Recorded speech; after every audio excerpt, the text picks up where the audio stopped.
ನಮಸ್ಕಾರ ಸ್ನೇಹಿತರೆ, ರಾಜ್ ಗುರುಜಿ ಚಾನಲ್ಗೆ ಮತ್ತೊಮ್ಮೆ ಸ್ವಾಗತ. ಸೊ ಈ ಒಂದು ವಿಡಿಯೋದಲ್ಲಿ ಮಂತ್ರ L1 ಡಿವೈಸ್ RD ಸರ್ವಿಸ್ ಅಪ್ಡೇಟನ್ನು ಬಿಟ್ಟಿದ್ದಾರೆ. ಸೊ ಆ ಅಪ್ಡೇಟನ್ನು ಮಾಡಿದರೂ ಕೂಡ ಇದು ಲೈಟ್ ಬಿದ್ದು ಹೋಗುತ್ತೆ. ಆದರೆ ಈ ಕಾರ್ನರ್ನಲ್ಲಿ ಪಾಪಪ್ ಬರ್ತಾ ಇಲ್ಲ, ಮತ್ತೆ ಬಯೋಮೆಟ್ರಿಕ್ ಕರೆಕ್ಟಾಗಿ ವರ್ಕ್ ಆಗ್ತಾ ಇಲ್ಲ. ಸೊ ಆ ಒಂದು ಇಶ್ಯೂವನ್ನು ಈ ಒಂದು ವಿಡಿಯೋದಲ್ಲಿ ನಿಮಗೆ ಸಾಲ್ವ್ ಮಾಡಿ ತೋರಿಸ್ತೀನಿ. ಸೊ ಇವಾಗ ಯಾರು ಇನ್ನೂ ನನ್ನ ಚಾನಲ್ಗೆ ಸಬ್ಸ್ಕ್ರೈಬ್ ಮಾಡಿಲ್ಲ, ಕೂಡಲೇ ಸಬ್ಸ್ಕ್ರೈಬ್ ಮಾಡಿ ಮತ್ತು ಬೆಲ್ ಐಕನ್ ಕೂಡ ಕ್ಲಿಕ್ ಮಾಡ್ಕೊಳ್ಳಿ. ಬನ್ನಿ ಸ್ಕ್ರೀನ್ ಮೇಲೆ ಹೋಗೋಣ. ಸ್ನೇಹಿತರೆ, ಮೊದಲು ನೀವು ಏನು ಮಾಡಬೇಕಂದ್ರೆ ನಿಮ್ಮ ಪಿ ಸಿಯಲ್ಲಿರುವ ಹಳೆ ಒಂದು ವರ್ಷನನ್ನು ಈ ಒಂದು ಪಿ ಸಿಯಿಂದ ಅನ್ಇನ್ಸ್ಟಾಲ್ ಮಾಡಬೇಕು. ಇಲ್ಲಿ ಸರ್ಚ್ ಬಾಕ್ಸ್ನಲ್ಲಿ ಕಂಟ್ರೋಲ್ ಪ್ಯಾನಲ್ ಅಂತ ನೀವು ಸರ್ಚ್ ಮಾಡಿದರೆ ಇಲ್ಲಿ ಪ್ರೋಗ್ರಾಮ್ಸ್ ಅನ್ಇನ್ಸ್ಟಾಲ್ ಅಂತ ಬರುತ್ತೆ.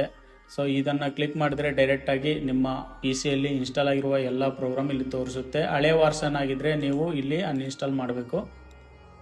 ನಿಮಗೆ ತೋರಿಸೋ ಸಲುವಾಗಿ ನಾನು ಇದನ್ನು ಮಾಡ್ತಾ ಇದ್ದೀನಿ.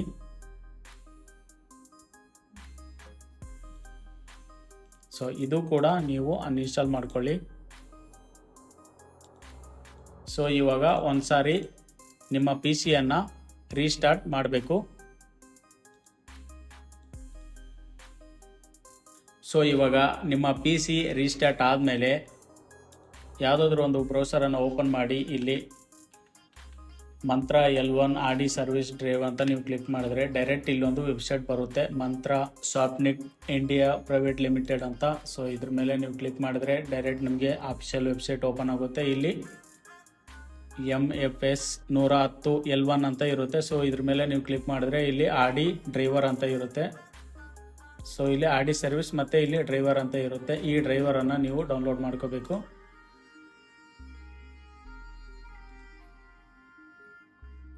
ಸೊ ಇಲ್ಲಿ ಡೌನ್ಲೋಡ್ ಆಗ್ತಾಯಿದೆ. ಸೊ ಆದಮೇಲೆ ಇಲ್ಲಿ RD ಸರ್ವಿಸ್ ಅಂತ ಇರುತ್ತೆ. ಸೊ ಇದು ಆಂಡ್ರಾಯ್ಡ್ ವರ್ಷನು.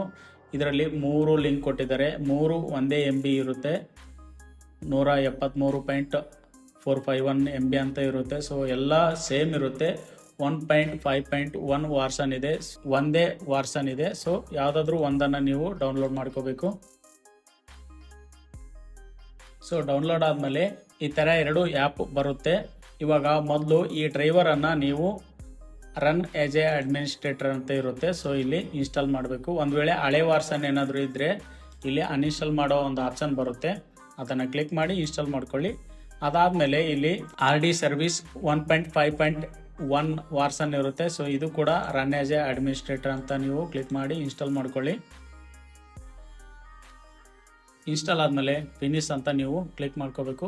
ಆದಮೇಲೆ ಇವಾಗ ನಿಮ್ಮ ಡಿವೈಸನ್ನು ಪಿ ಸಿಗೆ ಕನೆಕ್ಟ್ ಮಾಡಬೇಕು. ಕನೆಕ್ಟ್ ಮಾಡಿದ ತಕ್ಷಣ ಇವಾಗ ಸೌಂಡ್ ಬರುತ್ತೆ. ಇಲ್ಲಿ ಕಾರ್ನರಲ್ಲಿ ಡಿವೈಸ್ ಅಟ್ಯಾಚ್ಡ್ ಆ್ಯಂಡ್ ಇದು ರೆಡಿ ಅಂತ ತೋರಿಸೋವರೆಗೂ ನೀವು ವೇಟ್ ಮಾಡಬೇಕು. ಒಂದು ವೇಳೆ ಈ ಥರ ಏನೂ ಆಗಲಿಲ್ಲ ಅಂತಂದರೆ ಇನ್ನೊಂದು ನೀವು ಕೆಲಸ ಮಾಡಬೇಕು. ಇನ್ನೊಂದು ಯಾವ ಕೆಲಸ ಅಂತಂದರೆ ನೀವು ಮತ್ತೆ ಇಲ್ಲಿ ಕಂಟ್ರೋಲ್ ಪ್ಯಾನಲನ್ನು ನೀವು ಸರ್ಚ್ ಮಾಡಬೇಕು. ಸರ್ಚ್ ಮಾಡಿದ ಮೇಲೆ ಇಲ್ಲಿ ಹಾರ್ಡ್ವೇರ್ ಆ್ಯಂಡ್ ಸೌಂಡ್ ಅಂತ ಇದೆ ನೋಡಿ, ಇದ್ರ ಮೇಲೆ ನೀವು ಕ್ಲಿಕ್ ಮಾಡಬೇಕು. ಕ್ಲಿಕ್ ಮಾಡಿದ ಮೇಲೆ ಇಲ್ಲಿ ಡಿವೈಸ್ ಆ್ಯಂಡ್ ಪ್ರಿಂಟರ್ಸ್ ಅಂತ ಇರುತ್ತೆ, ಇಲ್ಲಿ ಡಿವೈಸ್ ಮ್ಯಾನೇಜರ್ ಅಂತ ಇರುತ್ತೆ. ಸೊ ನೀವು ಇದ್ರ ಮೇಲೆ ಕ್ಲಿಕ್ ಮಾಡಬೇಕು. ಕ್ಲಿಕ್ ಮಾಡಿಕೊಂಡ್ರೆ ಇಲ್ಲಿ ನೋಡ್ಬೋದು ಇಷ್ಟೆಲ್ಲ ತೋರಿಸುತ್ತೆ. ನೀವು ಕನೆಕ್ಟ್ ಮಾಡಿರುವ ಡಿವೈಸ್ ಇಲ್ಲಿ ಯೂನಿವರ್ಸಲ್ ಸೀರೀಸ್ ಅಂತ ಇರುತ್ತೆ. ಸೊ ಇಲ್ಲಿ ಏನಾದರೂ ನಿಮ್ಮ ಡಿವೈಸ್ ತೋರಿಸಲಿಲ್ಲ ಅಂತಂದರೆ ಇಲ್ಲಿ ನೋಡಿ, ನಾನು ಕನೆಕ್ಟ್ ಮಾಡಿದ್ದೀನಿ, ಇಲ್ಲಿ ನಂದು ಡಿವೈಸ್ ತೋರಿಸಿದೆ. ಸೊ ಒಂದು ವೇಳೆ ನಿಮ್ಮ ಡಿವೈಸ್ ಇಲ್ಲಿ ತೋರಿಸಿಲ್ಲ ಅಂತಂದರೆ ಇಲ್ಲಿ ನೋಡ್ಬೋದು ಅದರ್ ಡಿವೈಸಸ್ ಅಂತ ಇರುತ್ತೆ, ಇದರಲ್ಲಿ ಬಂದಿರುತ್ತೆ ನಿಮ್ಮ ಡಿವೈಸ್ ನೇಮು. ಅದ್ರ ಮೇಲೆ ಕ್ಲಿಕ್ ಮಾಡಿಕೊಂಡು ಏನು ಮಾಡ್ಬೇಕಂದ್ರೆ ರೈಟ್ ಕ್ಲಿಕ್ ಮಾಡಿಕೊಂಡು ಅಪ್ಡೇಟ್ ಡ್ರೈವರ್ಸ್ ಅಂತ ಇರುತ್ತೆ. ಸೊ ಅದ್ರ ಮೇಲೆ ನೀವು ಕ್ಲಿಕ್ ಮಾಡಿಕೊಂಡ್ರೆ ಇಲ್ಲಿ 2 ಆಪ್ಷನ್ ತೋರಿಸುತ್ತೆ, ಸರ್ಚ್ ಆಟೋಮೆಟಿಕ್ಲಿ ಫಾರ್ ಡ್ರೈವರ್ಸ್ ಅಂತ ಇರುತ್ತೆ. ಸೊ ಇಲ್ಲಿ browse my computer for drivers ಅಂತ ಇರುತ್ತೆ. ಸೊ ಇಲ್ಲಿ ನೀವು ಇದನ್ನು ಕ್ಲಿಕ್ ಮಾಡ್ಕೋಬೇಕು. ಕ್ಲಿಕ್ ಮಾಡ್ಕೊಂಡಾದ್ಮೇಲೆ ಇಲ್ಲಿ ಬ್ರೌಸರ್ ಅಂತ ಇರುತ್ತೆ. ಸೊ ಇದ್ರ ಮೇಲೆ ಕ್ಲಿಕ್ ಮಾಡ್ಕೋಬೇಕು. ಕ್ಲಿಕ್ ಮಾಡ್ಕೊಂಡ್ಮೇಲೆ ಇಲ್ಲಿ ದಿಸ್ ಪಿ ಸಿ ಅಂತ ನಿಮ್ದು ಕಾಣುತ್ತೆ ನೋಡಿ, ದಿಸ್ ಪಿ ಸಿ ಮೇಲೆ ಹೋಗಿ ಮತ್ತು ಸಿ ಡ್ರೈವ್ ಮೇಲೆ ನೀವು ಕ್ಲಿಕ್ ಮಾಡಬೇಕು. ಇವಾಗ ನೋಡಿ ದಿಸ್ ಪಿ ಸಿ, ಆಮೇಲೆ ಸಿ ಡ್ರೈವು ನಿಮ್ಮ ಪ್ರೋಗ್ರಾಮ್ ಎಲ್ಲಿ ಇನ್ಸ್ಟಾಲ್ ಆಗಿರುತ್ತೋ ಅದನ್ನು ನೀವು ಇಲ್ಲಿ ಸೆಲೆಕ್ಟ್ ಮಾಡಬೇಕು. ಮತ್ತು ಇಲ್ಲಿ ಪ್ರೋಗ್ರಾಮ್ ಫೈಲ್ಸ್ ಅಂತ ಇರುತ್ತೆ, ಇದ್ರ ಮೇಲೆ ಕ್ಲಿಕ್ ಮಾಡಬೇಕು. ಕ್ಲಿಕ್ ಮಾಡಿದಾಗ ಇಲ್ಲಿ ಮತ್ತೆ ನಿಮ್ಮ ಫೈಲನ್ನು ಸೆಲೆಕ್ಟ್ ಮಾಡಬೇಕು. ಇಲ್ಲಿ ಮಂತ್ರ ಅಂತ ಇರುತ್ತೆ, ಅದ್ರ ಮೇಲೆ ಕ್ಲಿಕ್ ಮಾಡ್ಕೋಬೇಕು. ಕ್ಲಿಕ್ ಮಾಡ್ಕೊಂಡಾಗ ಮತ್ತೆ ಇಲ್ಲಿ MFS 111 ಅಂತ ಇರುತ್ತೆ. ಸೊ ಅದ್ರ ಮೇಲೆ ನೀವು ಕ್ಲಿಕ್ ಮಾಡಿಕೊಂಡು ಮತ್ತೆ ಇಲ್ಲಿ ಡ್ರೈವರ್ ಅಂತ ಕ್ಲಿಕ್ ಮಾಡಿಕೊಂಡು ಇನ್ನೊಂದು ಡ್ರೈವರ್ ಅಂತ ಇರುತ್ತೆ, ಅದ್ರ ಮೇಲೆ ಕ್ಲಿಕ್ ಮಾಡ್ಕೊಂಡ್ರೆ ಇಲ್ಲಿ 2 ಆಪ್ಷನ್ ತೋರಿಸುತ್ತೆ. ವಿಂಡೋಸ್ 10 64 ಬಿಟ್ ಅಂತ ಇರುತ್ತೆ, ವಿಂಡೋಸ್ 10 64 ಬಿಟ್ ಅಂತ ಇರುತ್ತೆ. ನಿಮ್ಮ PC ಯಾವ ಬಿಟ್ ಇರುತ್ತೆ ಅದನ್ನು ನೀವು ಸೆಲೆಕ್ಟ್ ಮಾಡಬೇಕು. ಎಕ್ಸಾಂಪಲ್ ಆಗಿ ನಾನು ನನ್ನ PC ಸೆಲೆಕ್ಟ್ ಮಾಡ್ತೀನಿ. ಸೆಟ್ಟಿಂಗಲ್ಲಿ ಹೋಗಿ ಮತ್ತೆ ಇಲ್ಲಿ ಸಿಸ್ಟಮ್ ಅಂತ ಕ್ಲಿಕ್ ಮಾಡಿದರೆ ಇಲ್ಲಿ ಕೆಳಗಡೆ ಅಬೌಟ್ ಅಂತ ಇರುತ್ತೆ.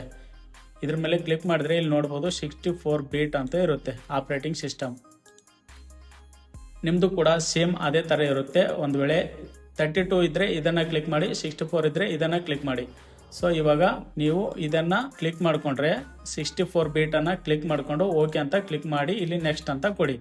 ನೆಕ್ಸ್ಟ್ ಅಂತ ಕೊಟ್ಟರೆ ಸ್ವಲ್ಪ ಲೋಡ್ ಆಗುತ್ತೆ. ಲೋಡ್ ಆದಮೇಲೆ direct to driver is installed successfully ಅಂತ ಬರುತ್ತೆ. ಅವಾಗ ಕ್ಲೋಸ್ ಮಾಡಿ ಡೈರೆಕ್ಟಾಗಿ ಇಲ್ಲಿ ನಿಮ್ಮ ಡಿವೈಸ್ ಕನೆಕ್ಟ್ ಮಾಡಿದರೆ ಇಲ್ಲಿ ಪಾಪಪ್ ಓಪನ್ ಆಗಿಬಿಡುತ್ತೆ.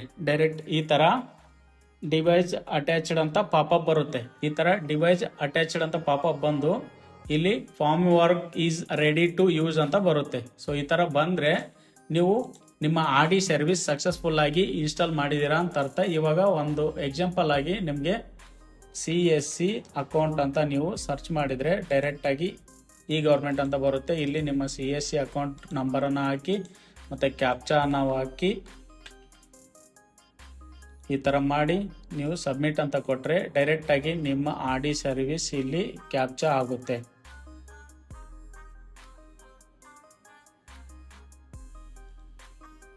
ಇವಾಗ ಕಾರ್ನರಲ್ಲಿ ನೋಡ್ಬೋದು ಕ್ಯಾಪ್ಚರ್ಡ್ ಸಕ್ಸಸ್ಫುಲ್ಲಿ ಅಂತ ಬಂದು ಈ ಥರ ನಿಮ್ಮ ಅಕೌಂಟ್ ಲಾಗಿನ್ ಆಗುತ್ತೆ. ಸೊ ಇದೇ ಥರ ನೀವು ಕೂಡ ಈಸಿಯಾಗಿ ಮಾಡ್ಕೋಬೋದು. ಸೊ ಸ್ನೇಹಿತರೆ, ಈ ಒಂದು ವಿಡಿಯೋ ನಿಮಗೆ ತುಂಬ ಯೂಸ್ಫುಲ್ ಆಗಿದೆ ಅಂತ ಅಂದ್ಕೊಂಡಿದ್ದೀನಿ. ಇದೇ ಥರ ಬೇರೆ ವಿಡಿಯೋ ಕೂಡ ಅಪ್ಲೋಡ್ ಮಾಡ್ತಾ ಇರ್ತೀನಿ. ಅದ್ರ ಸಲುವಾಗಿ ಲೈಕ್ ಮಾಡಿ, ಶೇರ್ ಮಾಡಿ, ಸಬ್ಸ್ಕ್ರೈಬ್ ಕೂಡ ಮಾಡ್ಕೊಳ್ಳಿ. ಧನ್ಯವಾದಗಳು. ಶುಭ ದಿನ.